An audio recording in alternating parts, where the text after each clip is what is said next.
TNS24 நேயர்களுக்கு வணக்கம். என்ற நேர்காணலில் நம்முடன் இணைந்திருப்பவர் வழக்கறிஞர் விஜய் ஸ்ரீ ரமேஷ் அவர்கள். வணக்கம் மேம். வணக்கம் மேம். இப்போ திருமாவளவன் அவருடைய கருத்து எப்படி பாக்குறீங்க மேம்? பூரண மதுவிலக்கு கொள்கையை வந்துட்டு கையில் எடுத்திருக்காரு. அதற்காக மாநாடு எல்லாம் வந்துட்டு அக்டோபர் 2ஆம் தேதி நடத்த இருக்கிறாரு. ஸ்டாலின் அவர்களை நேரில் சந்திச்சு அழைப்பெல்லாம் எடுத்திருக்காரு. எப்படி பாக்குறீங்க மேம்? திருமாவளவன் அக்டோபர் 2ஆம் தேதி வச்சிருக்கிறது. அன்னைக்கு முழு மது விலக்கு கிடையாது. எல்லாமே எல்லா கடைகளும் நம்ம தமிழ்நாடுல கட்டாயமா க்ளோஸ்டா இருக்கும். இந்த மது விலக்கு மாநாடு அவர் எதுக்காக இது கையில எடுத்திருக்கேன்னு சொல்றாருனாக்க, மது விலக்குனால எத்தனை தாய்மார்கள் அவதிப்படுகிறார்கள், அதனால நான் மது விலக்கு மாநாட நான் கூட்டுறேன்னு சொல்லி இந்த மாதிரி அவர் ஒரு டேட் டிசைட் பண்ணி ஸ்டாலினுக்கு நேத்து போயிட்டு அழைப்பிதழ் கொடுத்துட்டு வந்திருக்காரு. அது மட்டுமல்ல, அவர் இப்ப சட்டிக்கு இன்னும் அழைப்பிதழ் நேரம் கொடுக்காம அதிமுக எடப்பாடியாரையும் அவர் விஜய் எல்லாம் இன்னும் கொஞ்சம் பேருக்கு நான் அவங்களையும் கூப்பிட போறேன்ற மாதிரி சொல்லியிருக்காரு. ஆனா இப்ப ஸ்டாலின் அமெரிக்கா சென்ற போது அவர் என்ன பண்ணிருக்காருன்னா, நிறைய சர்ச்சைக்குள்ள விஷயங்களை நிறைய பண்ணிட்டு இருக்காரு. ஒண்ணு, இந்த மாநாடு பத்தி அறிவிப்பு சொல்றது. இரண்டாவது, நான் இன்னாரை கூப்பிட போறேன்னு சொல்றதும். மூணாவது என்ன பண்ணிருக்காருன்னா, அவரோட எக்ஸ் தளத்துல இந்த ஸ்டாலின் கவர்மெண்ட் ஆட்சியில அதிகாரத்துல தனக்கு பங்கு வேண்டும் அப்படின்னு ஒண்ணு போட்டாரு. அது ஆனா என்ன பண்ணிட்டாங்க, அதை எல்லாருமே சேர்ந்து கேட்பாங்க இல்லையா, என்ன நீங்க இப்படி போடுறீங்கன்னு. அதை எக்ஸ்ல இருந்து டிலீட் பண்ணிட்டு யாரோ அட்மின் தப்பா போட்டுட்டாரு அப்படின்னு அது இது பண்ணு அப்படின்னு அவர் அத சொல்ல பாக்குறாரு. இப்போ இந்த மாநாடு பத்தி நம்ம போறதுக்கு முன்னாடி நம்ம ஆர்டிகல் 47 இந்தியன் கான்ஸ்டிடியூஷன்ல இந்த மதுவிலக்குன்னு இல்ல, பொதுவா என்ன சொல்றது, அதை இவர் எப்படி சென்ட்ரல் கவர்மெண்ட்டுக்கு அகேன்ஸ்டா எடுத்துட்டு போறாங்கிறது நான் உங்களுக்கு ஃபர்ஸ்ட் சொல்லணும். நீங்க அட்வொகேட், மக்களின் ஊட்டச்சத்து, வாழ்க்கை தரம் உயர்த்துதல், பொது சுகாதாரம் தான் ஆர்டிகல் 47ல வருது. இவர் என்ன சொல்றாரு, இந்த மூணுத்துக்கும் எதிரா இருக்கிறது மது, போதை மருந்துகள், போதை பண்டங்கள். அது இப்பதான் நம்ம பாக்குறோமே, நிறைய போதை இது நிறைய போயிட்டு இருக்கு, சர்ச்சைகள் நிறைய போயிட்டு இருக்கு. சென்டர் எதுவுமே பண்ணல. இப்ப இருக்கிற ஒன்றிய அரசு ஒண்ணுமே பண்ணல. அதுக்கு அவங்க இந்த கான்ஸ்டிடியூஷன்ல ஆர்டிகல் 47க்கு எதிரா இந்த சென்ட்ரல் கவர்மெண்ட் அவங்க நடத்துறாங்கன்னு சொல்லி ஒரு பெரிய குற்றச்சாட்டை வச்சிருக்காரு. இதுக்கு முன்னாடி நம்ம பூர்வீகத்தை பார்த்தோம்னு வச்சுக்கோங்க. 1967ல அண்ணா பதவிக்கு வராரு.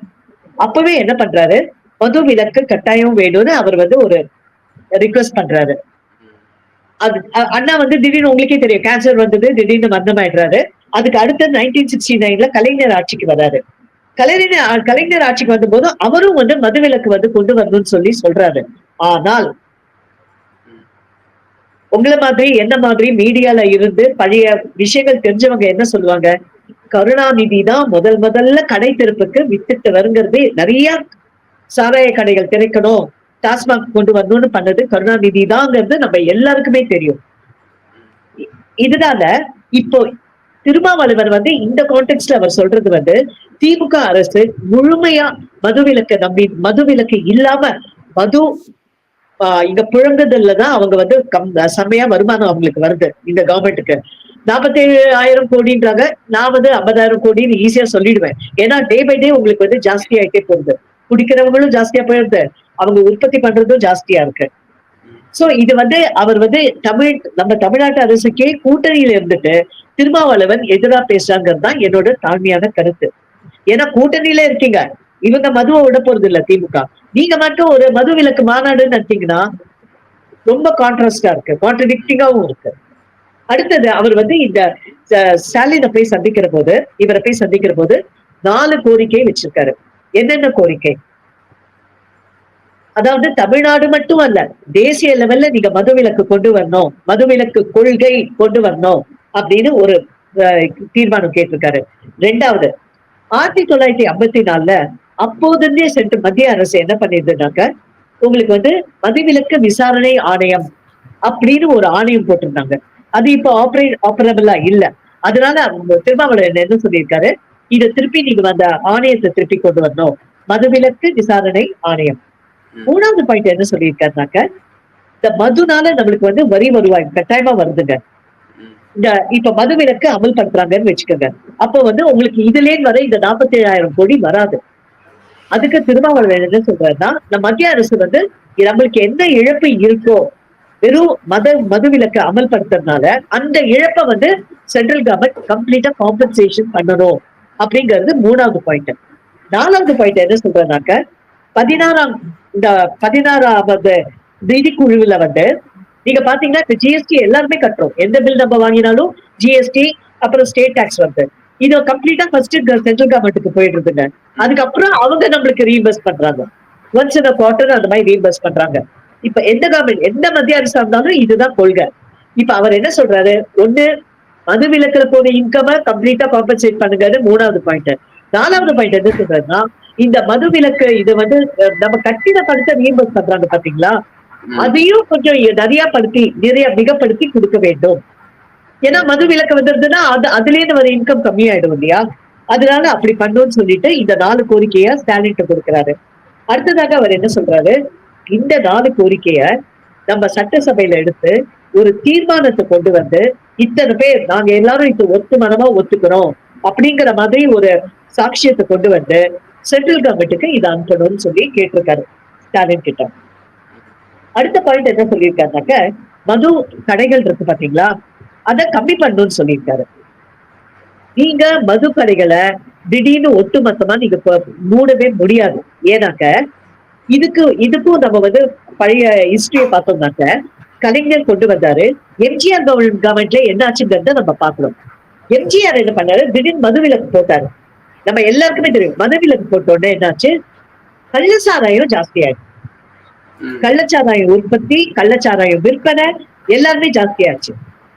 அதனால எம்ஜிஆருக்கே அவர் ஆட்சிக்கு ஒரு பிரஷர் வந்தோட என்ன பண்ணாரு, மதுக்கடையை திறந்தாரு. இப்போ இவர் சொன்ன மாதிரி நீங்க கடைகளை எண்ணிக்கை நீங்க கம்மி பண்ணவே முடியாது. எப்ப பண்ண முடியும்னாக்க, நீங்க உற்பத்தியை கம்மி பண்ணி அதுக்கப்புறம் அதை சேமிச்சு ஒரு கோடவுன் அந்த மாதிரி இடத்துல வைக்கிறீங்க பாத்தீங்களா, ஸ்டாக் மூவ்மெண்ட், அதையும் கம்மி பண்ணி ஸ்டாக் கடைக்கு கம்மியா அனுப்பிச்சீங்கன்னா தான் உங்களுக்கு வந்து இது வந்து ஓரளவு நீங்க கண்ட்ரோல் பண்ண முடியும். ஆனாலும் இப்ப இருக்கிற ஆட்சியில கட்டாயமா நீங்க கடையில விற்கிறத கம்மி பண்ணீங்கன்னா பிளாக்ல இப்ப உற்பத்தி பண்றவங்க உற்பத்தி பண்ணிட்டே தான் இருக்க போறாங்க. என்ன அந்த ஸ்டாக் கம்மியா ஸ்டாக்கிஸ்ட் கிட்ட இருந்தாலும் இவங்க என்ன பண்ணுவாங்க, அதை பிளாக்ல வித்துருவாங்க. எக்ஸஸ் ஸ்டாக் இருக்கு பாத்தீங்களா கடைக்கு வராம, கட்டாயம் அதை வந்து பிளாக்ல தான் விற்க போறாங்க. அதனால இந்த ஐடியாவும் இது வந்து ஒர்க் அவுட் ஆகாது. ஒரு தீர்மானம் என்ன அவர் மனசுல வச்சிருக்காருன்னா, இது எல்லாத்துக்கும் காரணம் மது, போதை மருந்தாக போதை எல்லாமே இதை கண்ட்ரோல் பண்ணாதது சென்ட்ரல் கவர்மெண்ட்டும், இது எல்லாம் இப்போ ரேம்பட்டா இருக்கிறது சென்ட்ரல் கவர்மெண்ட், மொத்த பழியும் சென்ட்ரல் கவர்மெண்ட் மேல போடுறாரு. ஏன் மாநில அரசு வந்துட்டு அவர் வலியுறுத்தாம சென்ட்ரல் கவர்மெண்டே போயிட்டு இருக்காரு திருமாவளவன். பாராளுமன்றத்துல இது மாதிரியான கோரிக்கை வச்சிருந்தாரு. பாராளுமன்றத்துல நிர்மலா சீதாராமன் மேடம் அவர்களும் பதிலளி கொடுத்திருந்தாங்க அதற்கு. ஆமா, அது மட்டும் இல்லைங்க, நீங்க வந்து இங்க வந்து நீங்க வந்து கூட்டணி நிறுத்து திமுக ஆட்சிக்கு இவர் ரிவர்ட் அடிக்கிற மாதிரி பேசுறாரு. இப்போ அது ஸ்டாலின் ஓரளவு அது வந்து அவர் எவ்வளவு தூரம் இதை ஒத்துப்பாருங்கிறது எனக்கு வந்து என்னோட சந்தேகங்கள் இருக்கு. ஏன்னா சில விஷயங்களை நீங்க திடீர்னு முடிக்க முடியாது, க்ளோஸ் பண்ண முடியாது. ஏன்னா இங்க இப்ப தினந்தோறும் குடிக்கிறவங்க ஜாஸ்தியா போயிட்டே இருக்காங்க. நீங்க திடீர்னு நிறுத்த முடியாது. நீங்க ஒண்ணு பண்ணலாம், என்ன கேட்டீங்கன்னாக்க இந்த லைசன்ஸ் மாதிரி ஒண்ணு கொண்டு வந்து, அதாவது நீங்க அந்த கட்டணம் ரொம்ப ஜாஸ்தியா கூடாது. ஏன்னா டெய்லி லேபர்ஸ் எல்லாம் குடிக்க வராங்க. அந்த மாதிரி ஏதாவது ஒண்ணே பண்ணி குடிக்கிறத வேணா நீங்க வந்து அவங்க லிமிட் பண்ணலாம். நீங்க குடிக்கிற அளவு நீங்க லிமிட் பண்ணலாமே தவிர நீங்க பர்மிட் கொடுக்கணும். ஒரு நாளைக்கு அந்த பர்மிட்ல கொண்டு வந்தாங்கன்னா இத்தனை பாட்டில் தான் அப்படிங்கறது நீங்க சொல்யூஷனா பார்க்கலாம். ரேஷன், இதுக்குதான் நம்ம ரேஷன் பேர் சொல்லுவோம். நீங்க ரேஷன் பண்ணலாம். நீங்க ஸ்டாக் வச்சுக்கோங்க, பப்ளிக்கு கொடுக்கறது கொஞ்சம் ரேஷன் பண்ணினீங்கன்னா அதை கொஞ்சம் கண்ட்ரோல் பண்ணலாம். ஆனாலும் ஸ்டாக் வந்து பிளாக் மார்க்கெட்ல விற்கிறதுக்கு உங்களுக்கு எல்லா சான்சஸும் இருக்கு. அப்பவும் நீங்க முழுமையா அதை மூட பார்த்தாலும் ஒரு சான்சஸ் இருக்கு. இந்த மாதிரி நீங்க ரேஷன் பண்ணி கண்ட்ரோல் பண்ண பார்த்தாலும் சான்சஸ் இருக்கு. இது வந்து நீங்க அப்படியே எடுத்தோம் பண்ணோம் அப்படிங்கிற பண்ணக்கூடிய விஷயம் கிடையாது. இல்லப்பா, திமுக ஆட்சி பொறுப்பேற்று 4 வருஷம் ஆகுது. அந்த 4 வருஷத்துல இப்போ வந்துட்டு திருமாவளவன் இந்த மாதிரியான குரல் கொடுக்க காரணம் என்னவா இருக்காம? எக்ஸாக்ட்லி, அது காரணம் வந்து எதுக்காக இவர் வந்து கூட்டணியில இருந்துட்டு இந்த மாதிரி பண்றதுன்னு தெரியல. இல்ல அவர் வந்து இந்த மாதிரி ஆட்சி பொறுப்பு கேட்டிருக்காரு பாத்தீங்களா, பங்கு அதிகாரத்துல எங்களுக்கு பங்கு, அவருக்கு ஏதோ ஒரு வருத்தம் இருக்குங்க. கட்டாயமா இந்த ஆட்சி மேல வருத்தம் இருக்கு, நான் இல்லைன்னு சொல்றேன். இந்த வருத்தத்தினால இப்படி பேசுறாரா இல்ல யார் தூண்டுதல் பின்னாடி இருக்குங்கிறத நம்ம கவனிக்கணும். ம். இதெல்லாம் ஒரு தூண்டுதல் இல்லாம வெளியில இந்த மாதிரி டக்குன்னு ஒண்ணு பேசிட முடியாது. அதுவும் திருமாவளவன் எந்த லீடரா இருந்துமே ஒரு பொலிட்டிக்கல் பார்ட்டி அந்த பார்ட்டிக்கு லீடரா இருக்கவங்க இவ்வளவு கான்ட்ரவர்சியலா பேச முடியாதுங்க. ம். இதே மாதிரிதான் அவர் 2018 வந்து இந்து டெம்பிள்ஸ் பத்தி எல்லாம் பேசி அப்பவும் நாங்கெல்லாம் அப்செக்ஷன் ரைஸ் பண்ணுவோம் நாங்கெல்லாம். ம். இது கட்டாயம் வந்து அவருக்கு ஏதோ ரொம்ப ஆழமான வருத்தம் இருக்கு இந்த ஆட்சி மேல ஒண்ணு. ரெண்டாவது இது வந்து யார் சொல்லி இவர் இந்த மாதிரி சொல்றாருங்கிறத பாக்கணும். ஓகே. இப்போ அப்படியே இந்த பக்கம் விஜய் வந்தீங்கன்னா, அவரோட பெரியார் பிறந்தநாள் அன்றைக்கு அவர் திடல்ல போயிட்டு மாலை அணிவித்தது ஒரு பெரும் பேசு பொருளாக மாறி இருக்கு. நீங்க எப்படி பாக்குறீங்க மேம் இது? விஜய் பண்ணது எனக்கும் சர்ப்ரைஸ் தான். ஏன்னா கழகம் வந்து அவர் அனௌன்ஸ் பண்ணி பிளாக் எல்லாம் போட்டு டிசைன் போட்டு பண்ணிருக்காரு. எல்லாத்துலயுமே இப்ப இஷ்யூ நடக்குது. பிளாக் விஷயம் உங்களுக்கு தெரியும்னு நினைக்கிறேன். பிளாக் கலர்ல இருந்து ஆரம்பிச்சு யானை சிம்பிள் போட்டது எல்லாமே வந்து ரிப்போர்ட் பண்ணி அவர் வந்து எங்களை காப்பி பண்ணிருக்காங்கன்னு ஒரு நிலுவையில இருக்கு. கழகம் இன்னும் ஃபுல் டைமா ரெஜிஸ்டர் ஆகல. கழகமும் இன்னும் ரெஜிஸ்டர் ஆகல. அவர் அனௌன்ஸ் பண்ணிருக்காரு தவிர பிப்ரவரியில கழகம் இன்னும் இது ரெஜிஸ்டர் ஆகல. இப்படி எல்லாம் இருக்கிற போது அவர் வந்து ஒரு மாநாடு தான் நடத்தணும்னு ஆசைப்பட்ட போது இதுக்கு ஒரு பேக்ரவுண்ட் இன்னைக்கு நேற்றுக்கு பேருக்கிறதுக்கு ஒரு பேக்ரவுண்டும் சொல்ல விரும்புறேன். அவர் வந்து இங்க லோக்கல்ல அவருக்கு மாநாடு நடத்த யாருமே இடம் கொடுக்கல, இங்க நடக்கக்கூடாது பெர்மிஷனும் கொடுக்கல. அதனால என்ன பண்ணிருக்காரு, விழுப்புரம் விக்கிரவாண்டியில இடம் பார்த்திருக்காரு. ஆனால் போலீஸ் பிரஷர்ல அவரால ஒரு குறிப்பிட்ட தேதின்னு அவரால பிக்ஸ் பண்ண முடியல. எதனால இது எதனாலங்கிறத நீங்க பாக்கணும். நேற்றுக்கு பெரியார் திடலுக்கு போனது கூட இதனால அதாவது எதனாலனாக்கா இடம் கொடுத்து இப்ப அவருக்கு மாநாடு நடத்த விடாம பண்ணது ஒரு ரீசன். ரெண்டாவது நான் என்ன சொல்ல விரும்புறேன்னாக்க விஜயகாந்த் வந்து ஆட்சிக்கு அவர் வந்து பார்ட்டி அனௌன்ஸ் பண்ணி ப்ராப்பரா ரெஜிஸ்டர் பண்ண அப்புறம் அவர் பெரியார் திடல்ல போய் பெரியார இது பண்ணிட்டு வர்றாரு. இவர் சில காணொலிகளை வந்து நாம கேட்ட மட்டும் அவங்க சொல்றாங்க அவர் விஜயகாந்த் மாதிரியே தான் பண்றாரு. விஜயகாந்தும் கட்சி தொடங்கின பிறகு வந்து சில இதெல்லாம் போயிட்டு வந்த போது பெரியார் திடலுக்கும் போயிட்டு வந்தாரு அப்படின்னு. நான் என்ன ஃபீல் பண்றேன்னாக்க இது எதனால இப்ப அவருக்கு கட்சியில இவ்வளவு கட்சி ஆரம்பிக்க போறேன்னு சொல்றச்சு இவ்வளவு தடங்கள். இப்ப நேற்று பெரியார் திடல்ல வந்து அவர் வந்தது வந்து நான் எப்படி பார்க்கிறேன்னாக்க ஃபர்ஸ்ட் ரீசன் வந்து உதயாநிதிக்கும் விஜய்க்கும் ஒரு கம்பாரிசன் போயிட்டு இருக்கு. ஏன்னாக்க விஜய் நடிகர், உதயாநிதி நடிகர். அதே மாதிரி விஜய் வந்து அரசியல் வந்திருக்காரு, உதயநிதி படம் கொஞ்சம், ஆனா விஜய் அளவு அவர் படம் பண்ணல, அதை ஒத்துக்கணும். விஜய் மாதிரி அவர் வந்து தளபதி அந்த மாதிரி எல்லாம் வந்து பேரும் எடுக்கல. ஆனாலும் உதயநிதி வந்து படம் சினிமா தொழில தான் அவரும் வந்து அரசியலுக்கு வந்திருக்காரு. ஆனா உதயநிதிக்கு அரசியல் பின்னணியும் இருக்கு. ஒரு காலகட்டத்துல விஜயோட அப்பா கட்சியெல்லாம் அனௌன்ஸ் பண்ணி பண்ணாரு. ஆனா விஜய் அந்த காலகட்டத்துல இஷ்டம் இல்லைன்னு சொல்லிட்டு அந்த மேட்டர் அப்படியே மூடிட்டாங்க. அவங்க அப்பாக்கு அப்பயே இருந்தது விஜய் வந்து அரசியல்ல வந்தோன்னு. இதை நான் எப்படி பாக்குறேன்னா திமுக எப்படி பார்க்கும் இந்த தருணத்துலதான் விஜய் வந்து இவருக்கு உதயநிதி ஸ்டாலினுக்கு ஒரு காம்படிட்டர் மாதிரி பாக்குறாங்க, கட்டாயம் பாக்குறாங்க. அதனால விஜயோட சினிமா வளர்ச்சியை ஒண்ணும் பண்ண முடியாது. ஆனால் விஜயோட இந்த அரசியல் வளர்ச்சி இருக்கு பாத்தீங்களா, அத கட்டாயம் ஏதாவது பாதகம் பண்ண முடியும். இந்த மாதிரி இடைஞ்சல் கொடுத்து இந்த மாதிரி தடங்கள் கொடுத்து கட்டாயமாக ஏதாவது பண்ண முடியும்.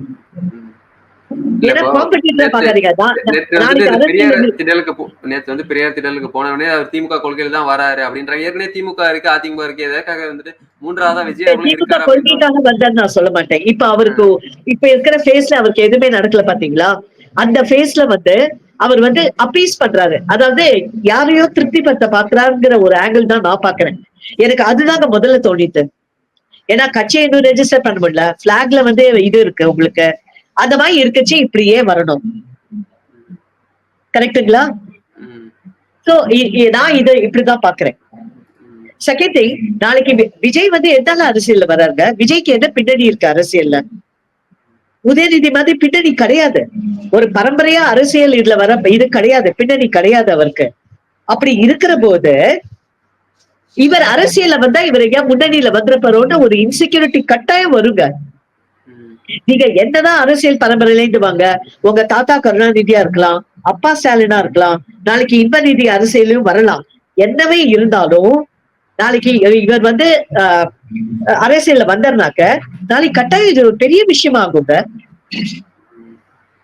இல்ல விஜய் அவர்கள் ரசிகர்கள் பிராபல்யம் பின்புலத்துல இருந்து வந்துடும். தானே வர்றாரு. அவருக்கு ஆதரவுன்றதே அங்கதானே மேம் ஆமா, இருக்கு. ம். கட்டாயம் ஆதரவுகள் நிறைய கிடைக்குங்கிறது என்னோட சொந்த கருத்து. அது ஒரு ம். இன்செக்யூரிட்டி வந்துருச்சு. அதே மாதிரி நீங்க இன்னொன்னு பார்க்க வேண்டிய விஷயம் என்னன்னாக்க, நீங்க என்ன பார்க்கணும்னாக்க, விஜய் வந்து இப்ப அரசியல்ல வருது கூட, ம். இப்போ அவர் ஒரு விதத்துல வந்து திமுக ஷேடு வருதோங்கிறது ஒரு சந்தேகமும் இருக்கு. நான் இதை வந்து இவ்வளவு திட்டவட்டமா மத்த ஒப்பீனியன்லாம் சொன்னா கூட என்ன சொல்ல வரேனாக்க, திமுக வந்து உங்களுக்கு அவங்க எந்த இந்து பண்டிகைக்கும் அவங்க விஷ் பண்ண மாட்டாங்க. ம். விஜய் ஒரு இன்னொரு இது என்ன பண்ணிருக்காருன்னா, இத பெரியாருக்கு முன்னாடி அதை பார்க்கணும் நம்ம. இப்ப பெரியார் திடல் நேத்திக்கு வந்திருக்காரு. அதுக்கு முன்னாடி அவர் ஓணம்க்கு விஷ் பண்ணாரு எல்லாருக்கும். ம். ஓணம்க்கு விஷ் பண்ணிட்டு விநாயகர் சதுர்த்திக்கு விஷ் பண்ணல. ம். ஓணம் அப்புறம் தான் வந்தது. இந்த ஞாயிற்றுக்கிழமை தான் ஓணம். ஓணத்துக்கு விஷ் பண்றாரு. விநாயகர் சதுர்த்திக்கு விஷ் பண்ணல. அந்த பேட்டர்ன்ல பாத்தீங்கன்னா திமுக மாதிரியே இருக்கு. ம். ஒரு சமயம் திமுக பி பேட்டர்ன் கூட உங்களுக்கு நினைக்க கூட ஒரு டவுட் கூட வரலாம். தடுக்க முடியாது. இது எப்படி போகுங்கிறது இப்ப வந்து இந்த லெவல்ல வர விஜயோட அரசியல் பயணத்தை வந்து தடுக்க பாக்குறாங்கிறது, முட்டுக்கட்டை போடுறாங்க, தடுக்க பாக்குறாங்கிறது உண்மை.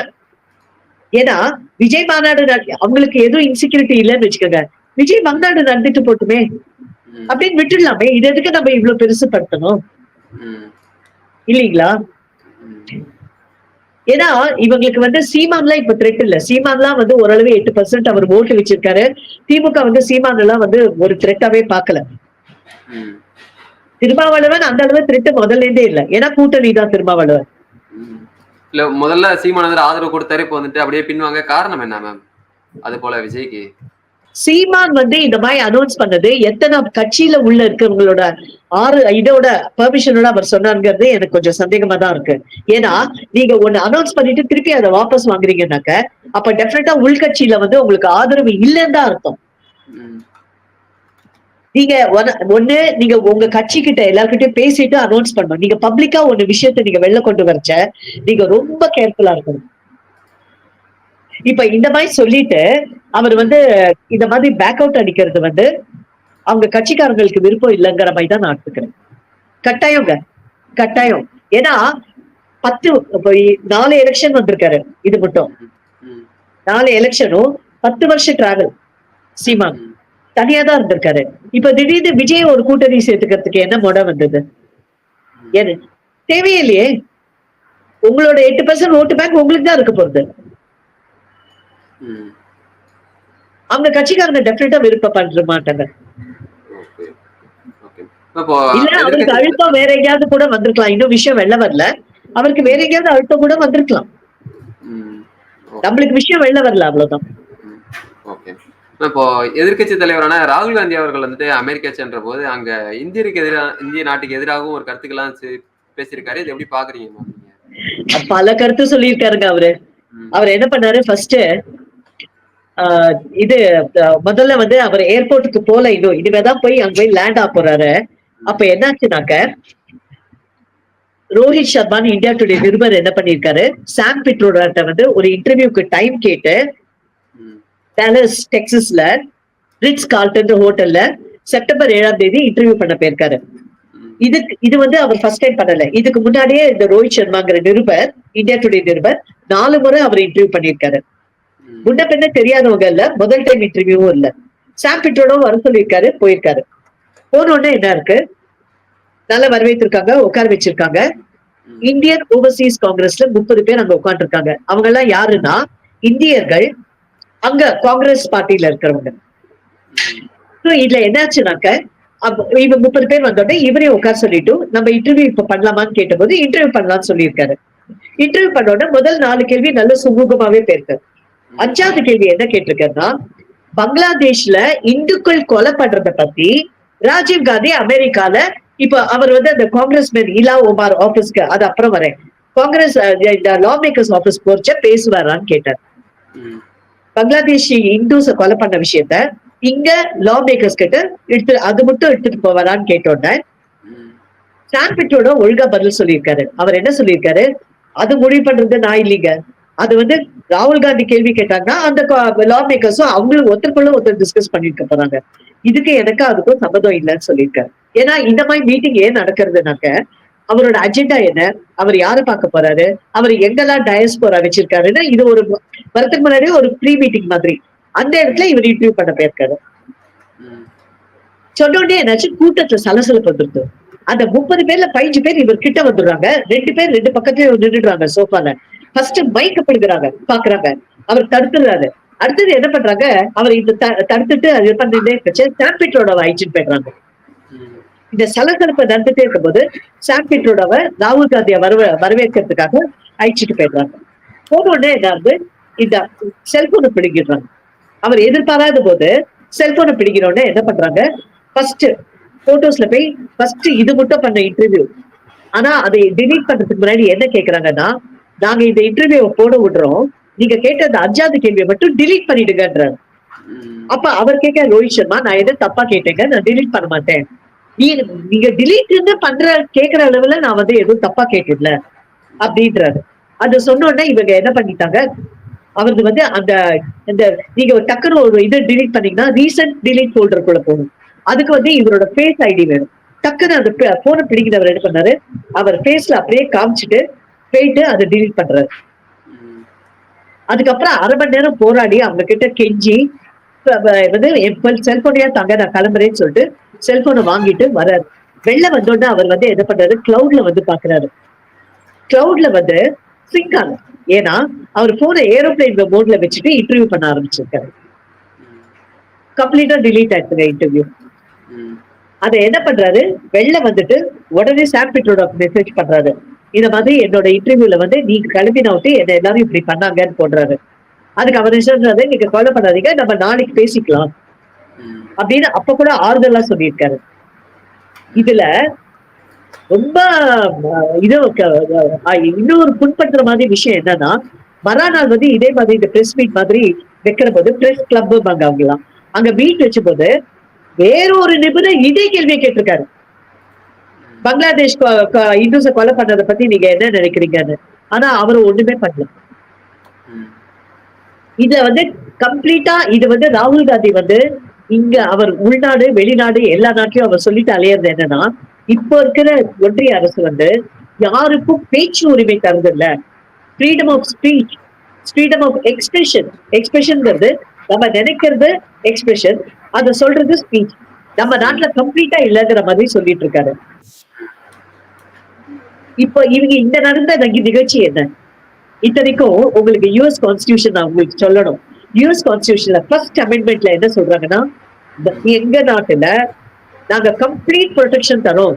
யார் யாருக்கு, ஃப்ரீடம் ஆஃப் எந்தெந்த விஷயங்களுக்கு, freedom of speech and expression, religion, press, gathering.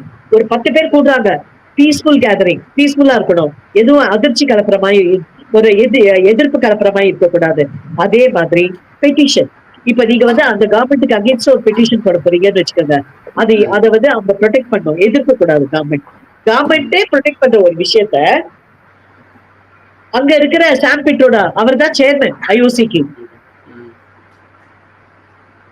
Indian Overseas காங்கிரஸ்க்கு.